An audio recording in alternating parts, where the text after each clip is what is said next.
To start things off, how has it been touring?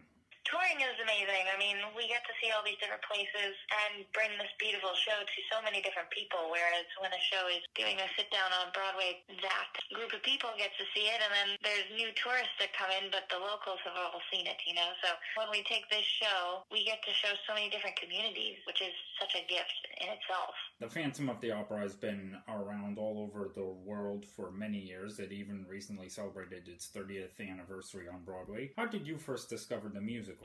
I used to listen to the soundtrack with my mom in the house, up at the top volume, singing our lungs out. But I went and saw the show for the first time when I was 10, and I remember leaving the theater and saying to my mom, well, I think I want to do that. It's been a part of my psyche for a really long time. And you play Christine Daaé, a role that has previously been played by Sarah Brightsman, Rebecca Luker, Carmen Cusack, and Sierra Boggess, many others. How do you make it your own? I honestly think it's kind of freeing to be a part of that legacy of women, because with all of those people, they created their own thing. And so seeing them do that, it kind of gives me the freedom to say, okay, I'm going to come in and find my own Christine.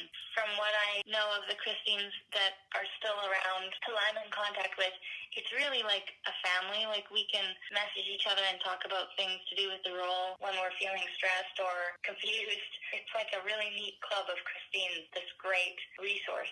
Well, yeah, in fact, Ellie Ewald, who's currently playing Christine on Broadway, has been doing her vlog series for Broadway.com. Have you been watching them? No, not yet. Well, it's some good stuff. This current touring production is a revamped staging directed by Lawrence Connor, who's worked with producer Cameron McIntosh in revamping some of his other popular titles, including Les Miserables and Miss Saigon. Now, how is this production different from the original staging? It's important to acknowledge, like, the things that are the same. So the storyline's the same, our costumes are actually the same as the original, the music, which, of course, is the most important part. But the staging, basically, 30 years ago, we had a certain set of tools, and now we have so many other tools that we can use to bring to the stage. And the changes you're going to see are mostly in the set design and the special effects.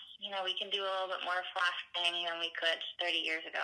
And going back to the beginning, how did you get yourself started in the theater? I started out as a dancer, actually, and then when I was about 13, I started taking singing lessons, and that kind of catapulted me into another level, and I went and did my bachelor's degree in opera. And after that, it just became auditioning, and all of a sudden, I found myself here. And when you're done with the tour, what are some dream roles you'd love to pursue in the future? I would love to do some more Rodgers and Hammerstein, so Carousel or Oklahoma.